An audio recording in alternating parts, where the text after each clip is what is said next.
4 Monks ने 2 सप्ताह तक बिना कुछ बोले चुपचाप ध्यान करने का निश्चय किया। उन्होंने अपने इस अभ्यास के प्रतीक के रूप में एक मोमबत्ती जलाई, जो कि उन्हें हर वक्त यह याद दिलाती रहे कि उन्हें बिना कुछ बोले बस ध्यान करना है। इसके बाद उन मॉन्क्स ने ध्यान करना शुरू किया। पहले दिन की रात होते होते मोमबत्ती टिमटिमाई और फिर बुझ गई।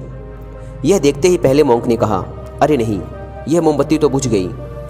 दूसरे मॉन्क ने कहा, हमें बात नहीं करनी चाहिए, हमने कुछ भी ना बोलने की कसम खाई थी। तीसरे मॉन्क ने कहा, तुम दोनों को बोलने की क्या ज़रूरत थी। चौथा मॉन्क हंसा और बोला, हा हा हा, मैं अकेला हूँ जिसने बात नहीं की।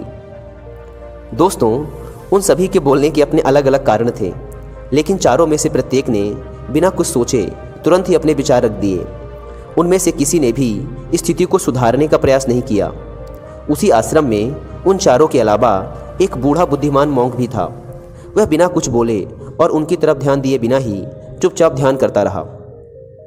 इस तरह से उस बुद्धिमान मॉन्क ने बिना एक शब्द बोले उन चारों को ही उनकी गलती का एहसास करा दिया, जो कि वो चारों बोलकर भी नहीं कर पाए। बिना सोचे समझे और ज़रूरत से अधिक बोलने पर हमें खुद ही लोगों के सामने शर्मिंदा होना पड़ता है। एक समझदार व्यक्ति और ना ही सामने वाला उस सलाह को मानता है। लेकिन आजकल लोगों ने अपनी प्रॉब्लम बताई नहीं कि हम उन्हें सॉल्यूशन देना शुरू कर देते हैं, जबकि 99% केसेस में जब लोग हमसे अपनी प्रॉब्लम शेयर कर रहे होते हैं तो वो हमसे कोई सॉल्यूशन नहीं सुनना चाहते, बल्कि वो तो सिर्फ ये चाहते हैं कि हम उनकी बातों को ध्यान से सुन लें, और इससे उन्हें कुछ समय के लिए शांति महसूस होती है। क्योंकि हम उन्हें जो सलाह देंगे ये उन्हें भी पता है। हर इंसान को पता होता है कि क्या सही है और क्या गलत है। इसलिए जब अगली बार हमसे कोई अपनी प्रॉब्लम शेयर करे तो हम बस उसकी बातों को ध्यान से सुने, उसे सलाह देना ना शुरू कर दें जब तक कि उसने मांगी ना हो। क्योंकि सामने वाला इंसान बस हमसे इतना ही चाहता है कि हम उसकी बातों को ध्यान से सुने और समझें।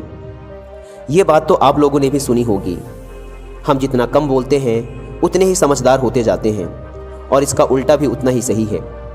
जो जितना बुद्धिमान होगा वह उतना ही कम बोलेगा।